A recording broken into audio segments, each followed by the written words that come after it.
દર્દીઓને દવાઓના ભાવમાં મળશે મોટી રાહત। જી હા, 39 નવી દવાઓની મહત્તમ કિંમત નક્કી કરાઈ છે। હાઈ બીપી અને ડાયાબિટીસની દવાઓ આ યાદીમાં સામેલ છે।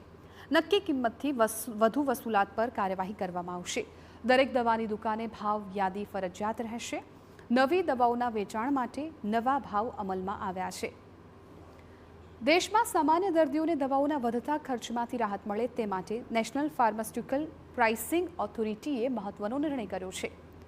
ઓથોરિટીએ 39 નવી દવાઓની મહત્તમ છૂટક કિંમત નક્કી કરી છે અને આ દવાઓ હાઈ બ્લડ પ્રેશર, ડાયાબિટીસ, હાર્ટની બીમારીઓ, HIV, આંખના ચેપ અને કેન્સર જેવી ગંભીર બીમારીઓની સારવારમાં ઉપયોગમાં લેવાય છે।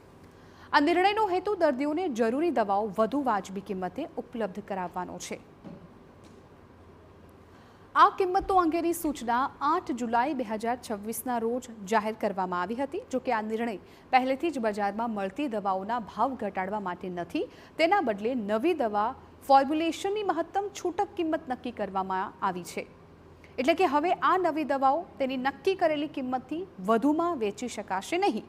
આ કિંમત ઉપરાંત લાગુ પડતો GST અલગથી વસૂલવામાં આવશે। ઓથોરિટીએ દવાના વેપારીઓ અને દુકાનદારો માટે પણ મહત્વની સૂચના આપી। દરેક દુકાનમાં ઉત્પાદક કંપની દ્વારા જાહેર કરાયેલી કિંમતની યાદી સ્પષ્ટ રીતે લગાવવી ફરજિયાત રહેશે, જેથી કોઈ પણ ગ્રાહક સરળતાથી દવાની સાચી કિંમત જાણી શકે।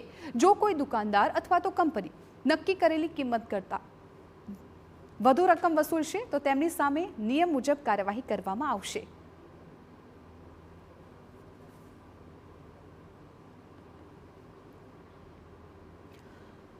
હવે કઈ કઈ બીમારીઓની દવા છે, સ્વાભાવિકપણે સવાલ થતો હશે તો આપને પણ જણાવી દઈએ। ખાસ તો હાઈ બ્લડ પ્રેશરની દવાનો સમાવેશ થાય છે આમાં। ત્યારબાદ ડાયાબિટીસની સારવાર માટેની પણ જે દવાઓ આવતી હોય છે તેના પણ મોટો નિર્ણય લેવામાં આવ્યો છે। હાર્ટની બીમારીઓની દવાઓ, HIV સારવાર માટેની દવાઓ અને આ સિવાય આંખના ચેપની કોઈ પણ જો દવા લેવા જાઓ છો તો તેની કિંમત છે હવે નક્કી કરી દેવામાં આવી છે। એના કરતાં વધારે કિંમત કોઈ નહીં લઈ શકે।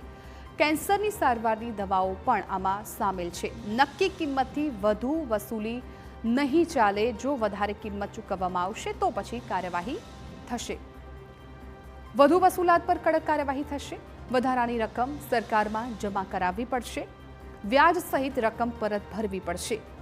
નિયમ ભંગ કર્યો તો કાયદેસરની કાર્યવાહી નિશ્ચિત છે। તો 39 જેટલી દવાઓ છે અને એ દવાના પ્રાઇસ નક્કી કરી લેવામાં આવ્યા છે। થોડીવાર પહેલાં જે તમામ રોગોની દવા કહી, એ ડાયાબિટીસ હોય, હાર્ટની હોય કે અન્ય દવા હોય, તેમાં જે ભાવ નક્કી કર્યા છે એ જ ભાવે હવે દવા વેચવી પડશે। જો એના કરતાં વધારે કિંમત વસૂલી તો પછી દંડાત્મક કાર્યવાહી થઈ શકે છે।